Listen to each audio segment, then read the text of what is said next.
Okay, Assalamualaikum warahmatullahi wabarakatuh. My name is Mohd Aliff bin Mohd Ruslan from DPM6B. I would like to explain about what EPF and eligibility EPF. What is the EPF? EPF is Employer Pension Fund.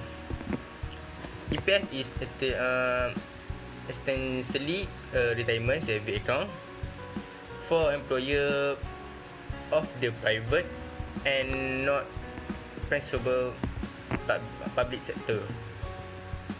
EPF member are made up of this employer and those who voluntarily choose to contribute as well. The EPF agency collect contribution for employer and a rate of 30% for employer who receive wages for 5,000 per month and below, and 12% for those earning above 5,000 per month. Employer also have a option to contribute at 8% or 11% of their monthly wages. The contribution and dividend will be dividend into two accounts. 70% goes into account 1 and 30% into account 2.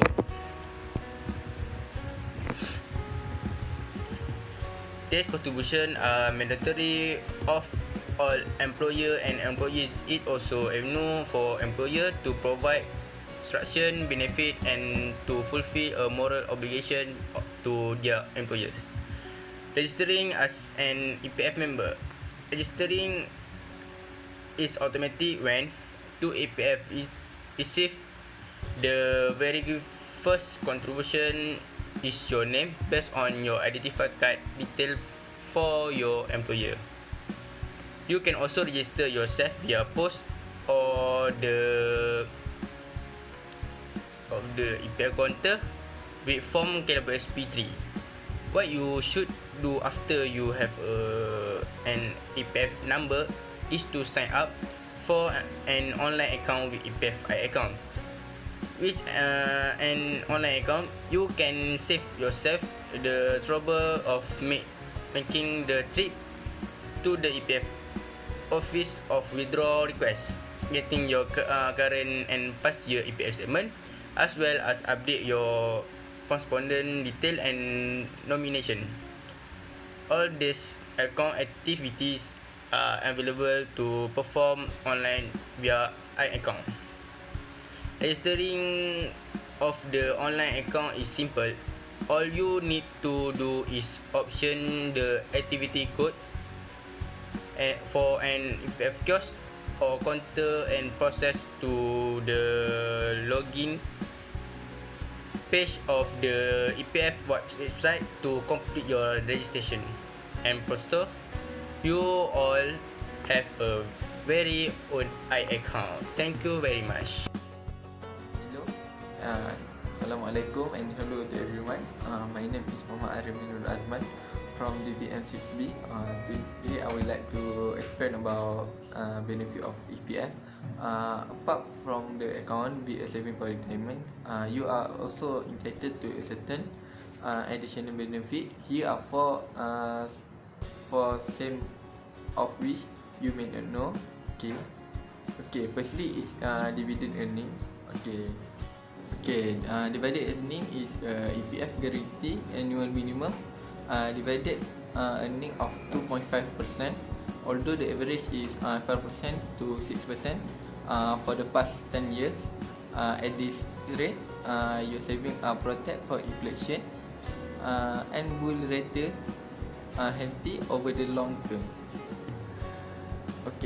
Secondly is death benefit.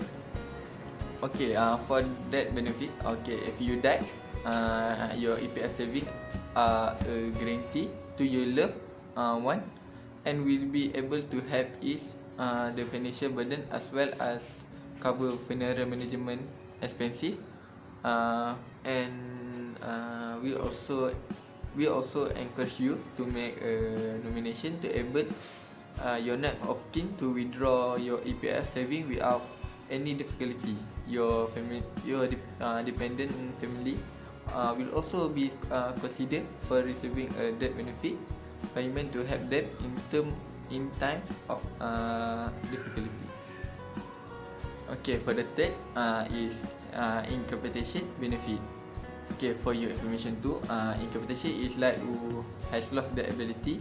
Our disability withdraw allow you to withdraw all your EPF saving if your physical or mental capacity is affected to the point of preventing you from working.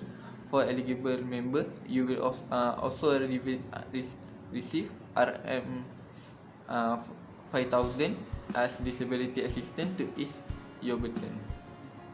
Okay, for the last is tax exemption. Okay, for your contribution, your tax deductible up to a maximum of 6,000 per year, which is inclusive of your life insurance premium. In addition, dividend earning from EPF or investment are also free of tax. And that's all from me. Thank you. Okay, Assalamualaikum and hi. My name is Mohd Farid Iskandar from DPM 6A. Okay, my part is about the modus operandi of Employee Provident Fund, or in Malay is KWSP. It is a kumpulan wang simpanan pekerja. Okay, first of all, we will start from employee and employer. Okay, actually, what is employee? Employee is a person employed for wages or salary, especially at the executive level.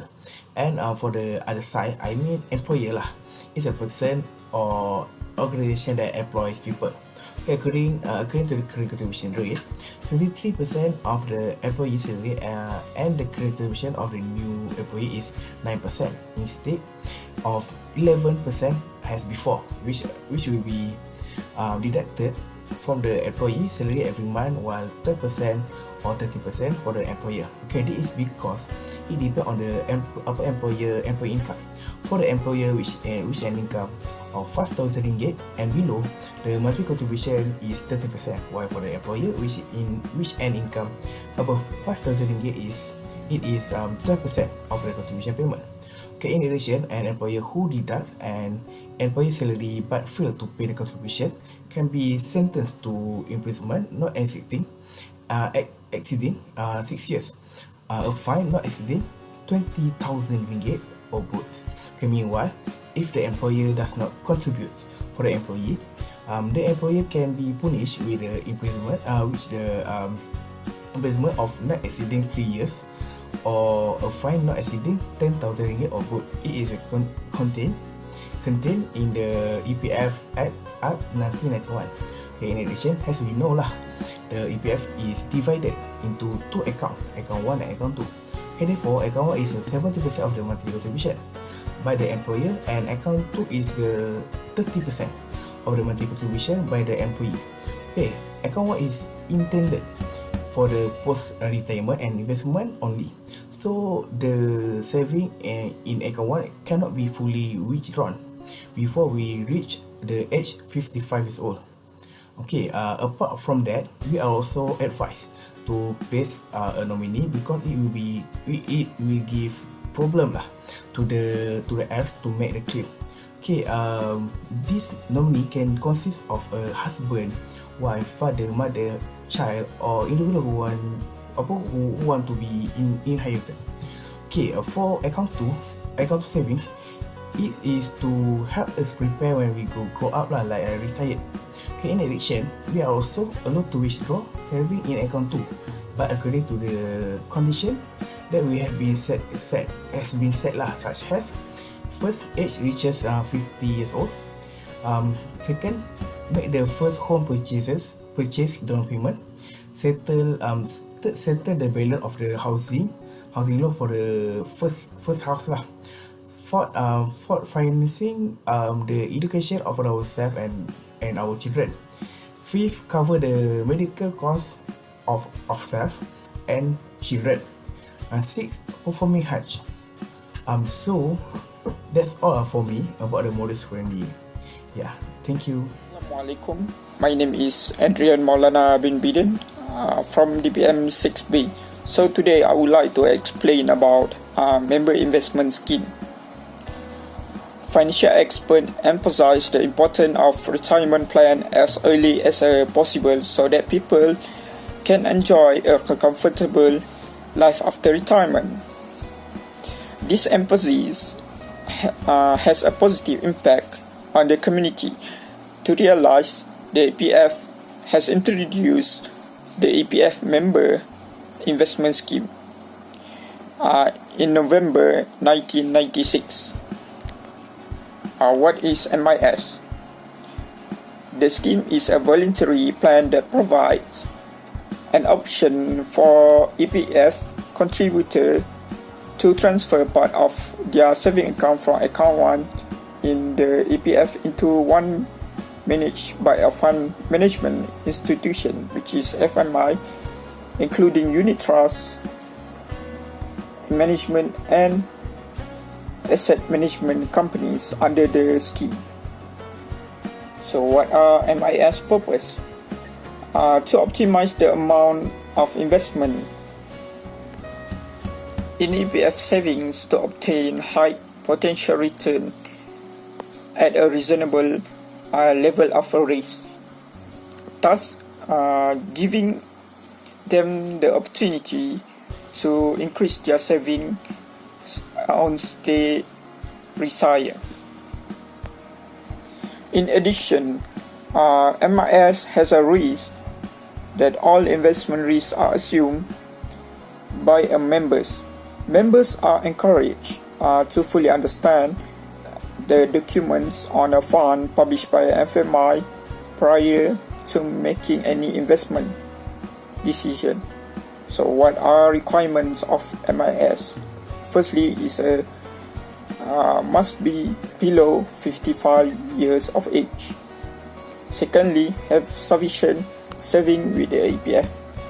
And lastly is application via counter, FMI agent or account member. So, and the condition is a member must have at least 5,000 in account 1 and not be over 55 years old on the date the form is submitted to the EPF. The minimum amount of investment under a unit trust is 1,000, while a private mandate requires a large amount of money. Investment can be made once every 3 months and through one FMI at a time. So what you can invest?